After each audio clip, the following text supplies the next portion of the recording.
Douche, Joey Moss, Bad Boy Gaming. Thanks for tuning in. It's been a while since I did any kind of spoilers or leaks or anything like that, but I figured it's Fallout, baby. One of the last games I actually played on a console, other than like Mortal Kombat's, you know. So this game, pretty cool to me, and I wanted to go over what's dropping. What do we got to look forward to? By the way, prices on these collector boxes, freaking going through the roof, man. I should have got in on them like 3 days ago, but I did not. Or 2 days ago when they dropped. Anyway, let's get up into it though. So Almost Perfect, Idolized, Enchanted Creature. Enchanted Creature is base power and toughness 910. And has Indestructible. Big old 6-drop. Okay, it's fun. Nice little suit there. Okay. Not a whole lot to say about that one. But man, that's pretty.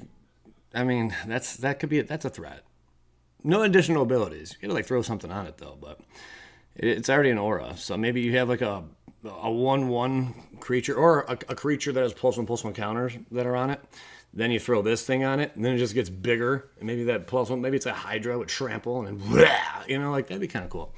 Okay, then we got Idolized, 2-drop. Enchanted Creature. Enchanted Creature has whenever this creature attacks alone, it gets +X/+X until end of turn, where X is the number of non-land permanents you control. Okay, so maybe you're just token splashing everywhere, you know? Maybe creating a bunch of treasure tokens, some clue tokens, whatever kind of, I don't know, something like that, where you're going to be able to get a whole lot of value out of that. Okay, Idolized. Both are rares. Interesting. Then we got Vault 101. Vault 101 Party. Sagas. Man, I think sagas are one of the coolest things that Wizards has done with Magic the Gathering. As far as being like innovative and, you know, including something new and different to the game, I think sagas are pretty dope. So anyway, Vault 101 Birthday Party, another rare. Create a 1/1 white human soldier creature token and a food token. A food token is an artifact, which we already know. You may put an aura or equipment card from your hand or graveyard onto the battlefield. I like that. If an equipment is put onto the battlefield this way, you may attach it to a creature you control. And there's 2 of those. That's kind of cool. I mean, hopefully you have some fat frickin' auras. I mean, that would kind of go nice with Almost Perfect Boy up here. Then we got Mr. House, President and CEO. Classic. Legendary Artifact Creature Human. Whenever you roll a 4 or higher, create a 3/3 colorless robot artifact creature token. If you rolled 6 or higher, instead create that token and a treasure token. Okay. But you're using a 6-sided die, so why would it say when you roll a 6 or higher? Oh, plus an additional. Read the whole card, Joey. Thank you. For 4, tap, roll a 6-sided die plus an additional 6-sided die for each mana from treasure spent to activate this ability. That's one of our mythics, huh?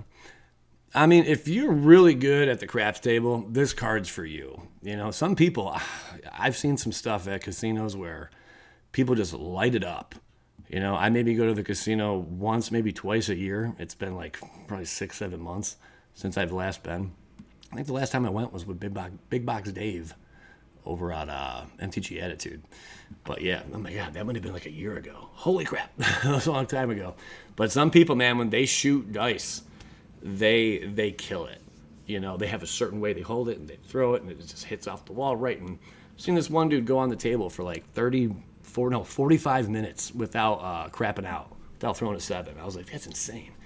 All right, anyway, we got Rad Storm, 4-drop, instant storm. When you cast this spell, copy it for each spell cast before it this turn. Oh God, storm, dude. And then proliferate.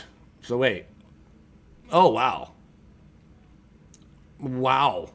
Okay, that's going to be obnoxious, especially in decks where you can pay 3 less. We just had a card that dropped where instants and sorceries, they can cost, I think, 3 less. I think you only do it once per turn, though. But still, anything that cheapens your instants and sorceries is another way to storm off. That's cool. We have ourselves a Nuka Cola vending machine. Gotta have it, man. Gotta have it. They only made it uncommon. It's a 3-drop artifact. 1 tap, create a food token. Why not? Right? Okay, I don't know. Whenever you sacrifice a food, create a tapped treasure token. pretty basic. Good old 3-drop. For one, you're doing that. And you're, I don't know, that's kind of cool. And you're getting perks off of every time you sack a food. This thing's got a lot built into it. That's a good Coca-Cola machine right there. All right, I'm a fan. We got ourselves over Encumbered. 2-drop. Enchant opponent.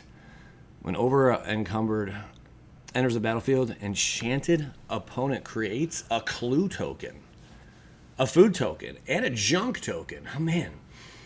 I'm loving the flavor. At the beginning of combat, on enchanted opponent's turn, that player may pay 1 for each artifact they control. If they don't, creatures can't attack this combat. Sorry for the random glitches in the video, but I got to update some stuff. Okay, so over Encumbered. Let me work one more time. My bad. That's a way to stop your opponent from attacking. Okay, it's pretty legit. Just another, like, more in your taxing kind of decks, your tax decks. Here's VATS. Oh, yeah, dude. Split second. Choose any number of target creatures with equal toughness. Destroy the chosen creatures. Wow. Okay. I mean, in the right build, against the right kind of deck, that's going to be a nice wipe. And it's an instant that it does that. That's kind of sweet. Command Tower reprint over here. Nice art. We'll take it. Alpha Deathclaw.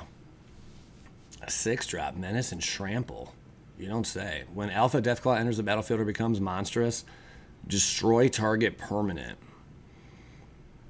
I'm not a big fan of the whole monstrosity mechanic. I always thought it was clunky and just kind of silly, but then again, I have ran a dragon with it in one of my builds before, so, you know, I'm kind of torn on it, but being this is a rare, when it does become monstrous, it's pretty nuts. Destroy target permanent, so, okay. If it's not monstrous. Put this with a card that allows you to move tokens from one creature to another. And then you can have a constant... Oh, wait, it's when it enters the battlefield. Oh, just bounce the damn thing over and over again, you know?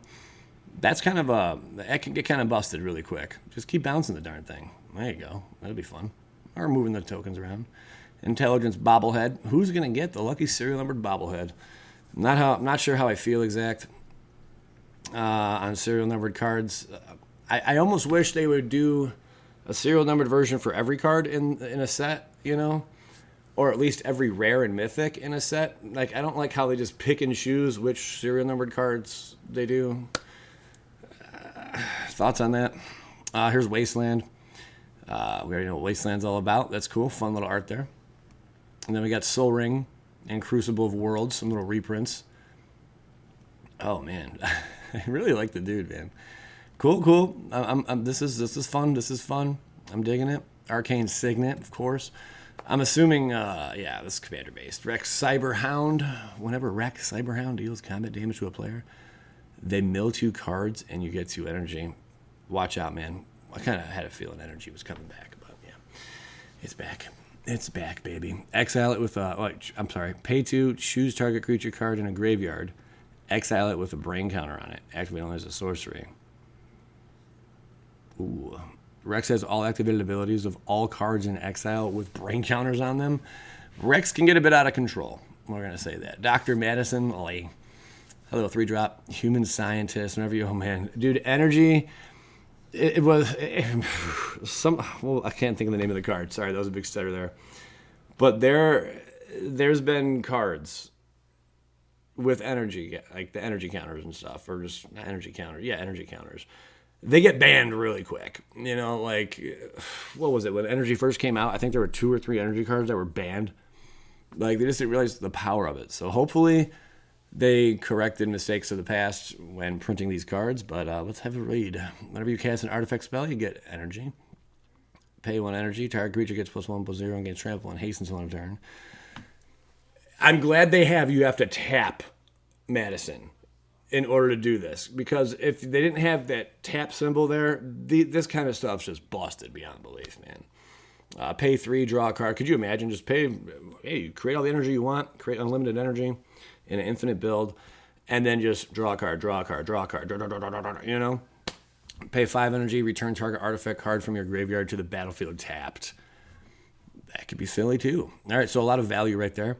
Here's Gary Clone. Squad 2. There's no cost to cast this spell. You may pay 2. You may pay 2 colorless any number of times. When this creature enters the battlefield, create that many tokens that are copies of it. When Gary Clone attacks, each creature you control named Gary Clone gets +1/+0 until end of turn. If it was for each Gary Clone in play gets +1/+0, that'd be kind of nutty. But I think that's kind of balanced. Okay.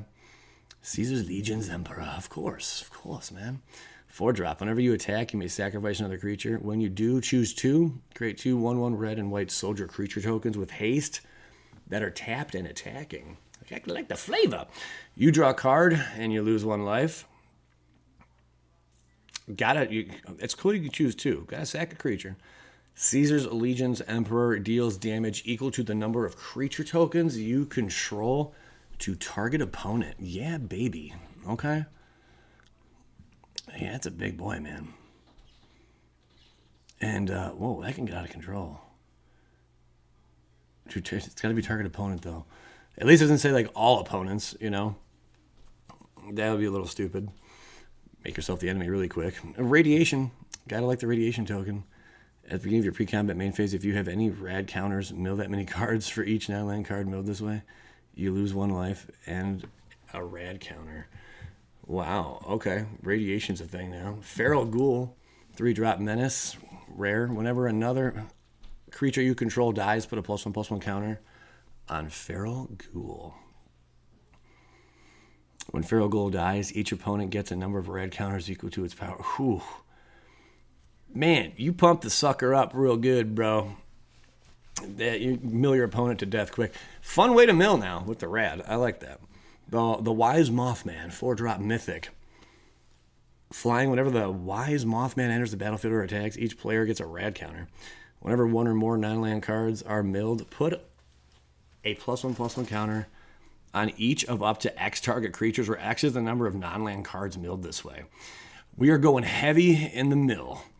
Heavy in the mill and monstrosities coming out, man. Really quick, I want to show you guys this. So this card, if you're trying to get your greasy little paws on it, you're not going to be able to. But this is like one of those special cards that are given to like employees at Wizards and stuff. Just thought I'd share it with you. Companion, it's a 4-drop. Your starting deck contains only nostalgic cards. Retro frames, legends, and artifacts are nostalgic. Retro frames are nostalgic. Go figure. Vigilance. Whenever you cast I want to say non-nostalgic. Whenever you cast a nostalgic spell, you may pay 2. If you do, put a +1/+1 counter on, what's his name? Tresky? Trikey? I give up. For each +1/+1 counter on it, create a Sarah Angel token. Okay, well, that was fun. Thanks for whoever leaked that one.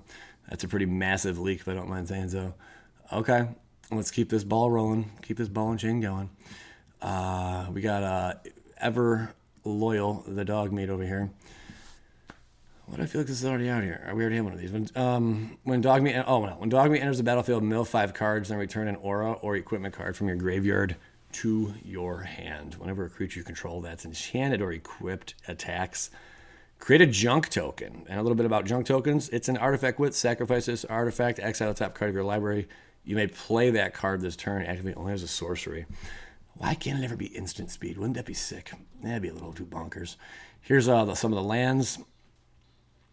Some epic little scenes here from good old Fallout. Pretty legit. Okay. Well, guys, thoughts on good old Fallout? I am hyped. There's still a lot more cards that are going to be spoiled here, but I thought I'd do at least one real quick.